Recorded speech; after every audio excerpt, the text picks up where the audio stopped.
Hello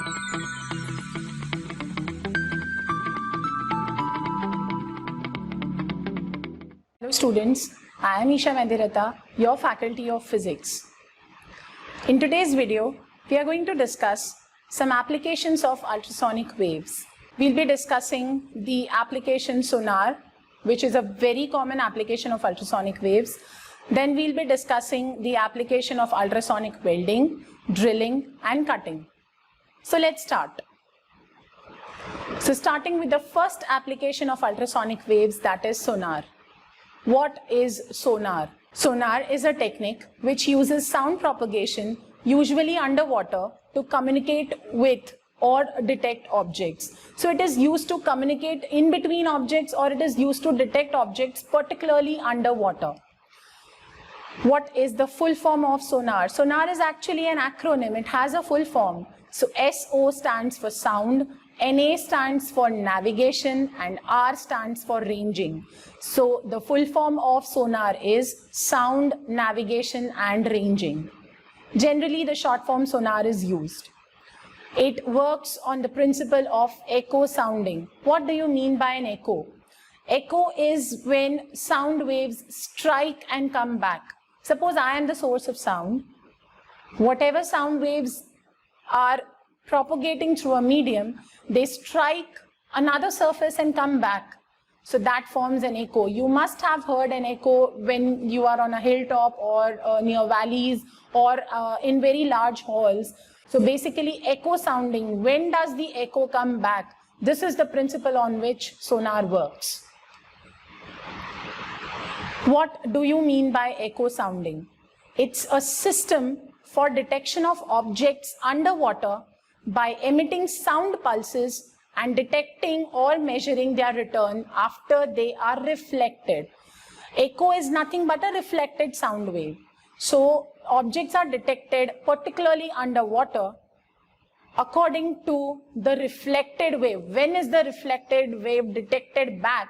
Depending upon that, the system works. So I will just show you in the animation that there is a ship.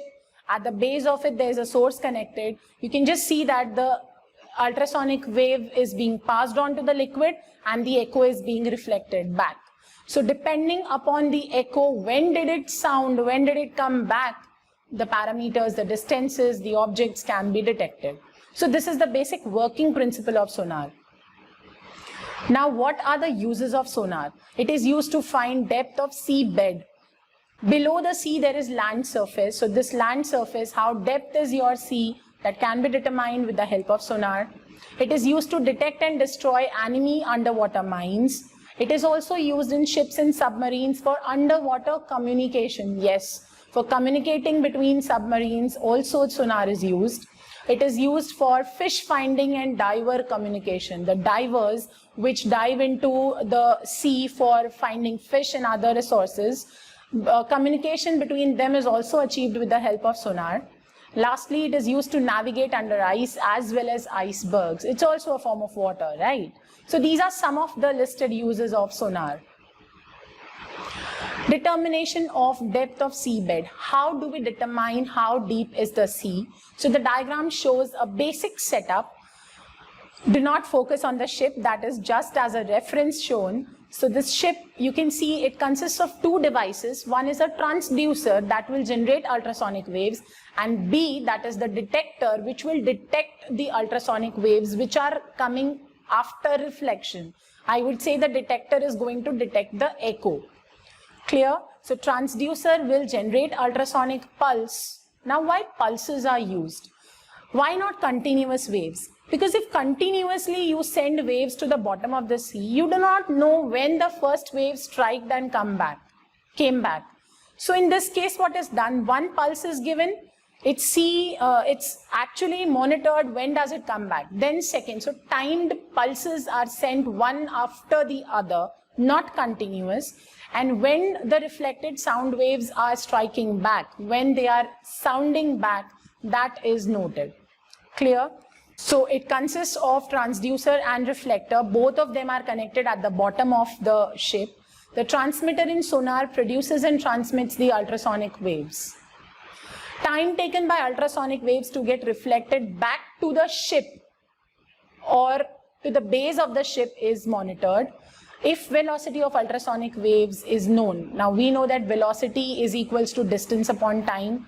What is the total distance traveled? It goes to the seabed and it comes to the seabed. So double the distance, whatever is the depth, double the depth, the distance is traveled. I say that V is approximately AC plus CB by T, that is approximately 2CO by T. This gives, now what is CO? CO is nothing but the depth of C. With this I can get the formula D is equals to VT by 2. Because V is nothing but 2CO by T. 2CO is double the depth. So it is 2D by T and D will be VT by 2. This is the formula, the most commonly used formula for detecting the depth of seabed. So this is how sonar works. It uses two devices, one which is a transmitter, the other which is a receiver, which can receive pulses, flash it on the CRO to come and thus we can come to know what was the time. Velocity is already known and thus depending upon the time you can find out the depth of seabed. Now we'll move on to the next application, that is ultrasonic welding. Now, welding in general, you all might have heard this term, right? What is welding? Welding is generally used to weld or join two metals together. And conventionally, if I say gas welding or electric arc welding are most commonly used. Gas is used to just melt the surface of the metal and join them together, or electric arc or electricity is used for this. But the conventional methods of welding are known as the hot methods, because we are giving heat to the material. The material is being supplied heat, the material gets heated up, it melts and then it joins. So now let's see how ultrasonic welding differs if you are talking about the welding, if you're comparing with the conventional method. So this is a method which produces a metallurgical bond which joins two metals without melting. Yes, this is a method which is commonly known as a cold welding method because no heat is given to weld the material. Let's see how. It's an industrial technique where high frequency acoustic vibrations, acoustic means sound, that is ultrasonic waves, they are applied to the workpieces which are being held together under pressure to create a solid weld. I said that it's known as cold welding. Now let's see how this cold welding works. So this is a diagram. Please understand the diagram properly. You can see the yellow colored probe-like structure which is known as the sonotrode. It is a known, it's a term, acoustic term for an electrode which is used in welding. Then you can see the blue colored transducer, which is a piezoelectric oscillator. So basically what will happen, the piezoelectric oscillator will generate a very high frequency ultrasonic waves, and due to these ultrasonic waves your sonotrode will vibrate like this. Just see, there are two forces, upward and downward forces on the sonotrode, so that the workpieces held together are not thrown away due to the high frequency waves. Then at the bottom there is an anvil. Anvil is nothing but a stand on which the metal pieces are kept together. The two metal pieces which are required to be welded, they are placed on the anvil. Then there is a sonotrode, and on the upper end force is given which will protect the workpieces from being thrown away. Clear? Only the tip of the sonotrode touches the workpieces. Understood? Now how will it work?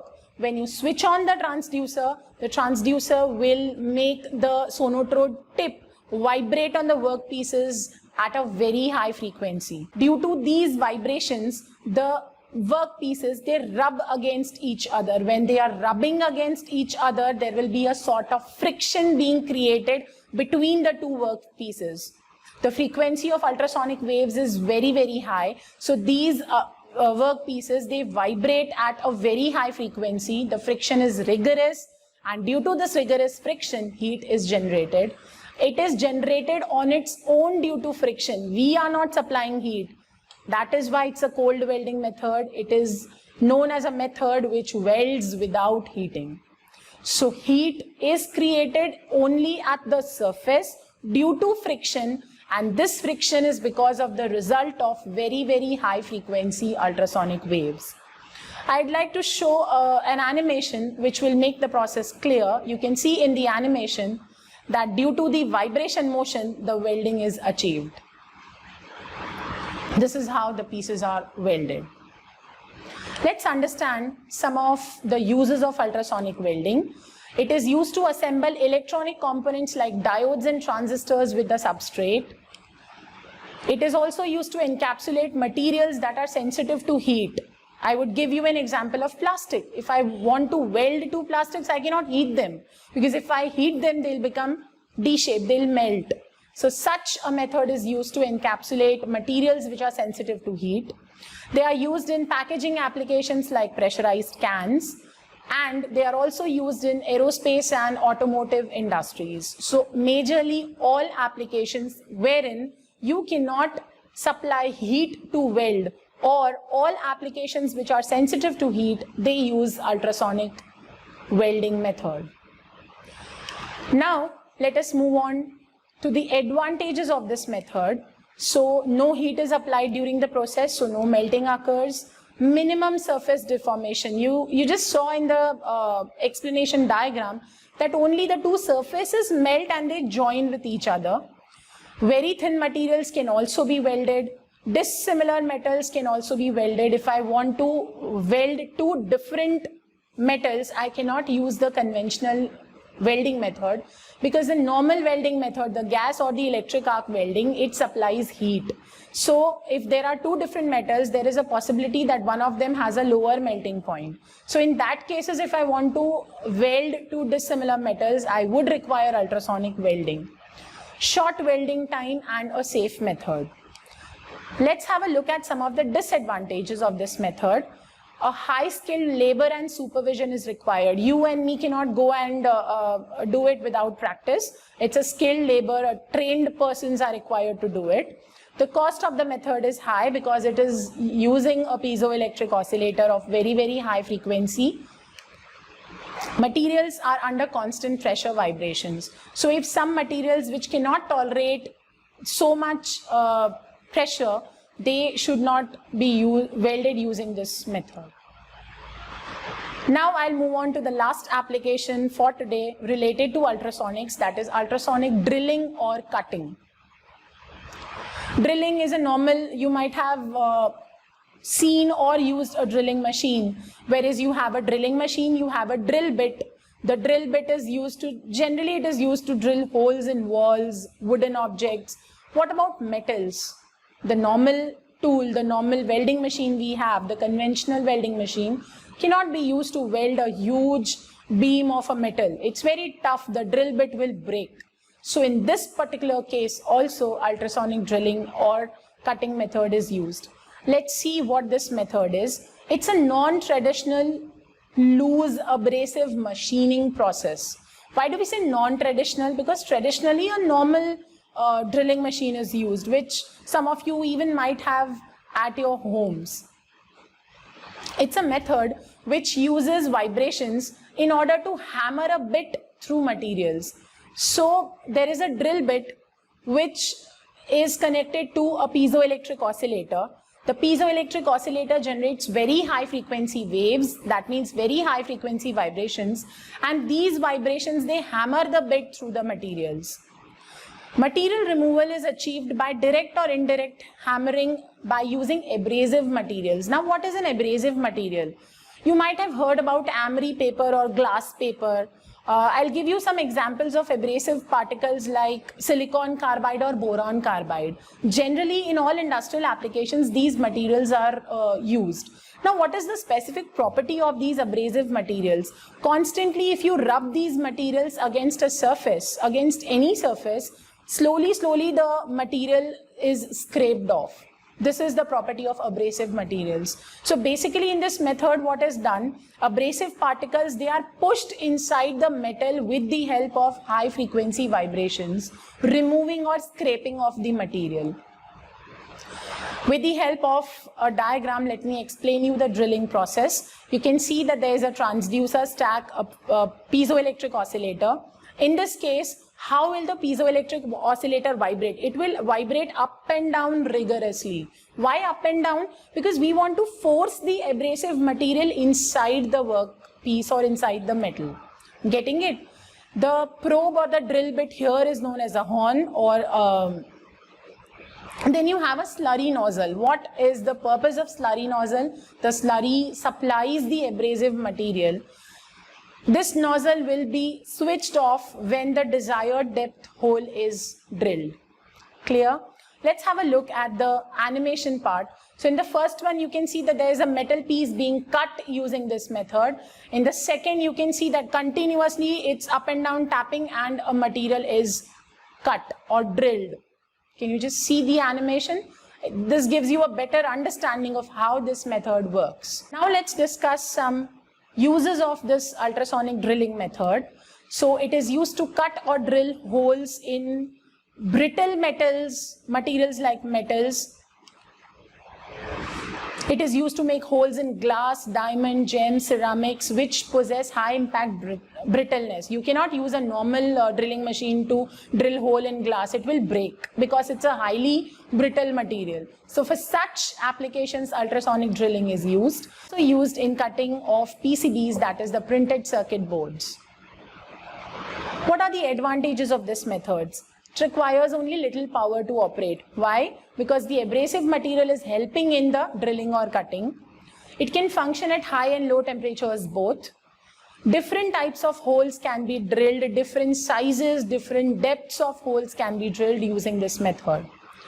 What are the disadvantages of this method? Material removal rate is low because there is a constant tapping of abrasive material inside the workpiece. So comparatively a slower process, and tool wear and tear is very high. The tool, because it's constantly under pressure, so the bit or the horn we are using, the wear and tear of it is comparatively high.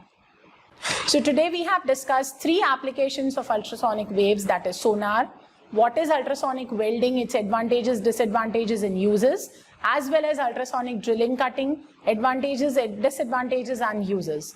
Hope you have understood all the topics I discussed today very well. Thank you.